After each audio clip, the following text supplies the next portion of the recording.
welcome to the Deep Dive. Today, we're going to be diving into the Ethiopian economy. Okay. Specifically, the trials and tribulations of small businesses, Right. and some of the recent financial shifts impacting the country. Yeah.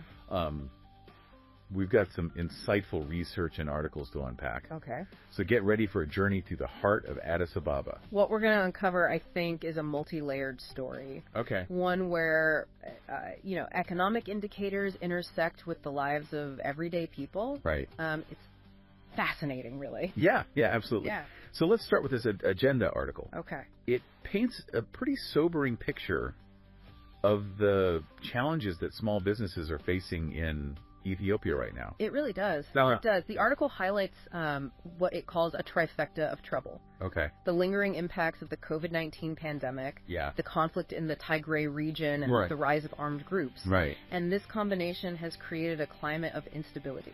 That's made it incredibly difficult for businesses to operate, let alone thrive. Absolutely. Mm-hmm. And it seems like these challenges are reflected in some hard numbers. Yes. The article mentions a significant drop in business registration and licensing activities in Addis Ababa between 2021 and 2024. That's a key indicator of economic distress. Yeah. New businesses aren't starting up. Right. And existing ones are struggling to stay afloat. Yeah. The article also points to the devaluation of the birr. Right. Which has made imports much more expensive for businesses that rely on foreign goods. Yeah. This is a major blow to their already thin profit margins. It's tough to imagine trying to run a business in that kind of environment. It is. And the article doesn't shy away from the human impact of these challenges either. No, it doesn't. It shares stories of businesses losing customers because travel to Addis Ababa has become so difficult and risky. Right, and those stories really bring home the point that behind all the economic data are real people whose livelihoods are at stake. Right. It's easy to get lost in the numbers, but we can't forget the human cost of economic instability. Absolutely. The agenda article also digs into another critical issue. Okay. Limited access to credit for small businesses. Right. It seems that this has been a long-standing problem in Ethiopia. Yeah. But it's been exacerbated by the current economic climate. That's right. The article explains that traditional banks in Ethiopia have often favored lending to a small, well-connected segment of the population, leaving many small businesses without the financial resources they need to operate and grow. Right. Imagine trying to navigate a turbulent economy without access to capital. It's like trying to sail a ship with a hole in the hull. Yeah. So we've got a perfect storm of challenges hitting small businesses. Yeah. Instability, disrupted supply chains. Right. Devaluation of the currency, and limited access to credit. It's a bleak picture. What a bleak picture, yeah. Bleak, but not without glimmers of resilience. Okay. But for now, let's turn to our next source. Okay. A news article. Right. That sheds light on another layer of complexity. Rising interest rates. Right. This article highlights how some major banks in Ethiopia have hiked their lending rates. They have. With some reaching as high as 22%. Wow. That's a significant jump. It is. What's driving this trend? The article points to several factors, including rising operational costs for banks themselves and a tightening liquidity environment. Right. Basically, banks are facing their own set of pressures, and they're passing those costs on to borrowers. Makes sense. But what does this mean for businesses on the ground? Well, the article gives a specific example that really struck me. Okay. The case of the Oromi Coffee Farmers Cooperative Union. Yes. Their loan interest rate jumped from 8.5% to a staggering 14%. Wow. Think about that. Yeah. This cooperative represents over 500,000 farmers. Gosh. And this rate hike has added an extra 82 billion birr to their costs. That's a huge burden for an industry that's already facing numerous challenges. Speaking of the coffee industry, let's delve into the recent ban on grade 5 coffee exports. Okay. Another topic covered in this news article. All right. It seems that this policy, while aimed at upholding Ethiopia's reputation for high-quality coffee, has had some unintended consequences. It certainly has. Yeah. The article highlights the immediate and negative impacts on coffee suppliers, particularly those with lower-grade coffee beans. Right. It's a classic case of a policy with good intentions having ripple effects that weren't fully anticipated. Yeah. The story of Haile Selassie, a coffee supplier with 14 years of experience, really illustrates this point. It does. The article mentions that he now has 210,000 kilograms of grade 5 coffee. Wow. Sitting in storage, unable to be exported because of the ban. That's a tangible example of the human cost of this policy. Yeah. And it's not just individuals like Hagos who are affected. The article estimates that the country has lost nearly $500 million in revenue over the past 6 months due to the ban. Gosh. A significant blow to the coffee industry and the Ethiopian economy as a whole. So we have rising interest rates adding to the burden on businesses. Yeah. And then a coffee export ban that's creating further uncertainty and financial losses. Right. It seems like Ethiopia's financial landscape is sending mixed signals right now. It's definitely a complex and evolving situation. On one hand, you have the central bank shifting to an interest-based market model, right, aiming to tackle inflation, but potentially leading to even tighter credit conditions. On the other hand, you have examples like Global Bank Ethiopia, which has seen significant growth and increased profit, but also a substantial rise in provisioning expenses. That's an interesting juxtaposition. It is. It seems like some institutions are thriving, while others are struggling to stay afloat. Yeah. It really highlights the unpredictable nature of the current economic climate. But before we move on, I want to delve a bit deeper into this concept of provisioning expenses. Okay. Can you explain it in a way that's easy to grasp? Sure. Imagine a bank lends out money to various businesses. Okay. There's always a risk that some of those businesses might not be able to repay their loans. Right. Provisioning expenses are essentially funds that banks set aside to cover potential losses from these bad loans. So in a way, it's a sign of caution. It is. Banks are anticipating that some of their loans might go bad. Right. So they're setting aside money to cover those potential losses. Exactly. And the fact that Global Bank has increased its provisioning expenses suggests that they're being cautious in the face of an unpredictable economy. Right. They're acknowledging the risks and taking steps to mitigate them. That's a smart move, especially considering another issue raised in the news article. Okay. The concentration of credit portfolios. Right. The article mentions that a tiny percentage of borrowers hold a huge chunk of the loans.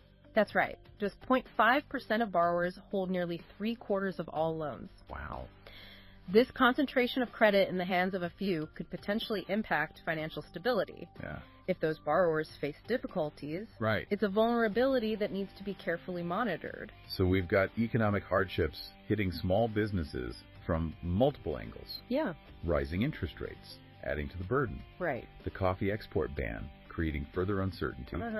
And a concentrated credit portfolio that raises concerns about financial stability. Yeah. It's a lot to process. It is. But before we get overwhelmed by the doom and gloom, let's take a look at a news article that offers a glimmer of hope.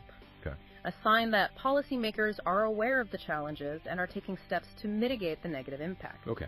This article focuses on the central bank's decision to extend loan repayment periods for businesses in the Tigray regional state. That's a positive development. The Tigray region has been hit particularly hard by the conflict. Yes, it has. So this extension could provide much-needed relief to businesses struggling to recover. Exactly. It gives them more breathing room. Yeah. More time to rebuild and resume operations, which could be crucial for the region's economic rehabilitation. It's a small step, but it shows a willingness to address the specific needs of businesses in a region that's been devastated by conflict. It does. It's encouraging to see that kind of targeted support. But before we wrap up this part of our deep dive, I think it's important to acknowledge another aspect of Ethiopia's economic landscape. Right. One that's often overlooked, the human cost of development. You're referring to the editorial piece we have here, which shines a light on the urban renewal projects in Addis Ababa and the displacement they've caused. Exactly. It's a critical issue that often gets lost in the narrative of economic progress. Right. This article states that over 100,000 people have been evicted from their homes in Addis Ababa since 2009 due to these projects. And those evictions have had ripple effects throughout the city. Yeah. The article highlights the struggles these displaced individuals face. Increased housing costs. Difficulty finding new income opportunities. The closure of many small businesses that serve those communities. It's a stark reminder that economic development, while often necessary, can come at a high human cost. It can. Particularly for vulnerable communities. Absolutely. This editorial piece also brings up the concept of eminent domain. Yes. which has been used to justify these evictions. Eminent domain is the right of a government to expropriate private property for public use. Right. Even if the owner doesn't want to sell. Right. It's a controversial concept. Yeah. And it sparked debate about the balance between development and individual property rights. A debate that's happening not just in Ethiopia, but globally. It's a complex issue with no easy answers. It is. But it's important to acknowledge that economic progress isn't just about numbers. No. It's about people's lives, their homes, their livelihoods. Absolutely. And this leads us to another fascinating layer of this Ethiopian economic saga. Okay. A story that unfolds within the halls of a powerful institution. Let's dive into that in part 2 of our deep dive. Let's do it. Our next source, an Addis Chamber news article, takes us into the heart of the Addis Ababa Chamber of Commerce and Sectoral Associations. Okay. Where a dramatic internal dispute is unfolding. It seems like even amidst all this economic uncertainty, there's still room for good old-fashioned political intrigue. It seems that way. Can you give us the rundown of what's happening? Well, the article highlights a power struggle within the chamber. Okay. Centering around the suspension of board member Abera Abegaz. Right. And the subsequent election of a new president, Zahara Mohammed. So what's the crux of the dispute? Abera Abegaz is challenging his suspension, claiming it was unjust. Okay. He's demanding the enforcement of a court ruling that overturned his suspension and reinstated his right to participate in the Chamber's General Assembly. It sounds like he's not going down without a fight. No, he isn't. What are the potential implications of this dispute for the Chamber and the wider business community in Addis Ababa? This situation raises questions about transparency and due process within the Chamber. Well, a powerful institution that plays a crucial role in shaping the business landscape of Addis Ababa. Right. If there's a perception of unfairness or a lack of adherence to the rule of law, it could erode trust in the Chamber's ability to effectively advocate for the interests of businesses. That's a good point. A strong and credible Chamber of Commerce is essential for a thriving business environment. It is. This dispute could have ripple effects beyond the walls of the Chamber itself. Absolutely. The outcome of this situation could impact the Chamber's reputation, its relationship with its members, and even its ability to influence policy decisions that affect the business community. Yeah, it's definitely a story worth following closely. It is. Okay, so we've covered a lot of ground in this deep dive. We have. Economic hardships facing small businesses, the impact of rising interest rates, the coffee export ban, and its consequences. Right. Mixed signals in the financial landscape, the human cost of urban renewal projects, and even a dose of internal political drama within the Addis Ababa Chamber of Commerce. Yes, quite a journey. It's been quite a journey. It really has. We've explored a complex tapestry of economic forces and their real-world impacts on individuals, businesses, and communities in Ethiopia. But amidst all these challenges, we've also seen glimmers of hope. We have. The resilience of entrepreneurs, the central bank's efforts to mitigate the negative impacts on businesses, the ongoing debate about balancing development with the needs of communities. Those are important points to remember. Economies are dynamic systems. And even in the face of adversity, there's always the potential for adaptation, innovation, and positive change. Right. What's fascinating is how these economic forces interact with the human spirit. The drive to create, to build, to overcome challenges and find solutions. It's inspiring to see that determination to thrive, even amidst uncertainty and hardship. So as we wrap up this deep dive, what are some key takeaways for our listener? What should they be thinking about as they navigate this complex world? I think this exploration highlights the interconnectedness of economic forces and how they shape our lives in profound ways. It's a reminder that economic indicators aren't just abstract numbers. They reflect the lived experiences of individuals, families, and communities. And it underscores the importance of considering the human cost of economic decisions. Absolutely. Whether it's a policy change, a development project, or even an internal dispute within a powerful institution. It's about looking beyond the headlines and understanding the complexities beneath the surface. It's about recognizing that economic challenges often present opportunities for innovation and resilience. They do. It's about acknowledging that economies are not static entities. No, they're not. They're constantly evolving, shaped by internal and external forces, by policy choices, by global trends, and most importantly, by the actions and decisions of individuals. Very true. So as we conclude this deep dive, I encourage you to reflect on the stories we've shared. Okay. The challenges we've uncovered and the glimpses of hope we've witnessed. Right. Ethiopia's economic journey is far from over. It's not. And the decisions made today will have a lasting impact on the lives of millions.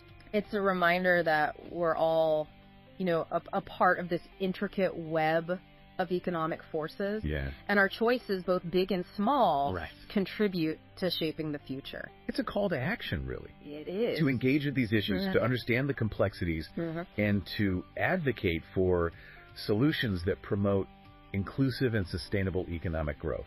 Well said. As we wrap up our deep dive into the Ethiopian economy, I encourage you to continue exploring these topics. Yeah. To delve deeper into the stories we've touched upon and to consider the questions we've raised. What stands out to you from all this? What resonates with your own experiences or understanding of the world? Yeah. What further questions does this exploration spark for you? Ethiopia's economic landscape is full of challenges, but it's also a place where resilience, innovation, and the human spirit shine through. It's a reminder that even amidst uncertainty and hardship, there's always hope for a brighter future. So as we bid you farewell, we leave you with this thought. All right. What role will you play in shaping the economic landscape? Not just in Ethiopia, but in the world around you. Farewell until next time. Farewell.